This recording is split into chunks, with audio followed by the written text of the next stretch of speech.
In the heart of downtown Los Angeles, where the neon lights of the city blend seamlessly with the digital glow of screens both big and small, the Peacock Theater transformed into a pulsating epicenter of creativity and excitement on a vibrant Thursday evening. This was no ordinary gathering. It was the 11th Annual Game Awards, a spectacle that draws in thousands of dedicated gaming enthusiasts, those fervent joystick jockeys who live and breathe the virtual worlds they command, and sprinkles among them a dazzling array of Hollywood luminaries. The event, affectionately dubbed the Oscars of Gaming, stands as a testament to the explosive growth and cultural dominance of the video game industry, a realm where pixels and narratives collide to create empires more vast than any cinematic franchise. Unlike the staid elegance of the Academy Awards, with its hushed reverence and meticulously scripted moments, the Game Awards thrives on unbridled energy. It's a night where the barriers between creators, industry titans, and everyday fans dissolve into a shared frenzy of cheers, laughter, and thunderous applause. Attendees trade their usual gaming headsets and ergonomic chairs for sleek cocktail attire, stepping out from behind their screens to connect in person over the passions that unite them. The air buzzes with conversations about epic boss battles, intricate lore, and the latest glitch that's been patched just in time. This communal spirit is what elevates the Game Awards beyond a mere awards show. It's a celebration of a global community that's reshaping entertainment in profound ways. As technology and Hollywood continue to entwine like lovers in a blockbuster romance, the lines between interactive storytelling and traditional film have blurred to an exhilarating degree. High-profile adaptations such as the critically acclaimed HBO series, The Last of Us, which brought the harrowing tale of survival in a post-apocalyptic world to television screens with unflinching intensity, the whimsical yet ambitious A Minecraft Movie, capturing the blocky creativity of the sandbox phenomenon, and the colorful, nostalgia-fueled The Super Mario Bros. Movie, which grossed billions by plumbing the depths of childhood memories. These projects have not only bridged worlds but have magnetized A-listers to the gaming fold. The Game Awards therefore serves as a natural confluence point, where stars from the silver screen descend to pay homage to the digital realms that inspire their next roles. At the forefront of this crossover magic was the star-studded cast assembled for Paramount's forthcoming adaptation of Street Fighter, the legendary fighting game franchise that has racked up billions in revenue since its arcade debut in the early 1990s. Known for its roster of international warriors, each with unique fighting styles and backstories steeped in martial arts mythology, Street Fighter has been a cornerstone of competitive gaming culture, spawning esports tournaments that rival the Olympics in fervor. The film's cast, a powerhouse blend of charisma and combat prowess, took the stage to ignite the crowd with their first official reveal, sending ripples of excitement through the theater.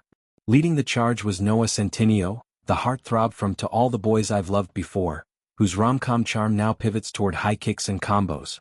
Flanked by Cody Rhodes, the professional wrestler whose real-life athleticism and dramatic flair make him a perfect fit for the ring, or arena, of Street Fighter. Andrew Schultz, the razor-sharp comedian whose quick wit could disarm even the most formidable opponent.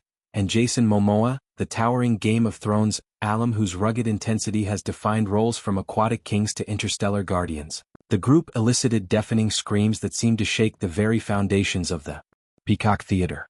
It was a moment of pure pandemonium as fans, many of whom had queued for hours clutching custom controllers and cosplay elements, erupted in rapturous applause. Jason Momoa, in particular, embodied the event's joyful chaos. Bursting onto the stage with the unfiltered gusto of a man who's equally at home wrestling sharks or scripting haikus, he declared himself a lifelong Street Fighter fan, his voice booming like thunder over the arcade beats pulsing in the background. With a mischievous glint in his eye, he recounted, half in jest, half in earnest, how he had threatened to kill the film's producers, unless they handed him the role of Blanka, the iconic green-skinned, jungle-dwelling berserker whose electric charges and feral roars have terrified opponents for decades. Blanka, born of genetic experiments in the Brazilian wilderness, represents the raw, untamed fury of nature clashing with human ambition, and Momoa's portrayal promises to infuse the character with a layer of brooding vulnerability beneath the savagery. As he flexed his impressive physique, mimicking Blanka's rolling charge attack, the audience's cheers swelled into a symphony of adoration, underscoring how deeply these characters resonate across generations. The evening's revelations didn't stop at fisticuffs. Gemma Chan, the poised and versatile star of Crazy Rich Asians, glided on stage with an air of sophisticated intrigue to unveil another bombshell, the casting of Lenny Kravitz as the primary antagonist in the eagerly awaited 007, First Light, a fresh entry in the James Bond gaming saga that blends stealth, gadgets, and globe-trotting espionage. Kravitz, a four-time Grammy winner whose musical legacy spans rock anthems and soulful ballads, stepped into the spotlight dressed impeccably as his villainous alter ego Bomba, a mustard-yellow suit tailored to perfection, with a daring snakeskin tank top hinting at the character's exotic, untamed origins. Where others see chaos, Bomba sees freedom, Kravitz intoned, his voice a velvet rumble that commanded silence before unleashing a torrent of charisma.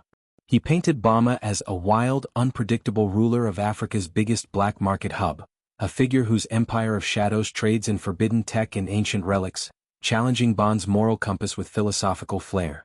This casting not only elevates the game's narrative stakes but also bridges Kravitz's artistic worlds, infusing the spy thriller with a rhythmic pulse that echoes his hit tracks. David Harbour, the ever-enthusiastic Stranger Things veteran and Lily Allen's former flame, brought a wave of geeky delight to the proceedings as he introduced a groundbreaking expansion to the Total War series, rooted in the venerable British tabletop game Warhammer. Harbour's eyes lit up like a kid discovering a hidden level as he confessed, "Some of you may not know this, but I am a huge fan of tabletop gaming. I've painted endless miniatures and I've spent a crazy amount of time dropping dice under a table." His passion was palpable, a reminder that even grizzled actors like the man behind Hopper Harbor, pun intended, a soft spot for the tactile joys of strategy games. Revealing his starring role in the upcoming Total War Warhammer installment, Harbour described a universe where grand armies clash on procedurally generated battlefields, blending real-time tactics with turn-based empire building. The game's lore, rich with elves, orcs, and chaos gods, offers endless replayability, and Harbour's involvement hints at motion-captured performances that will make NPC interactions feel eerily lifelike.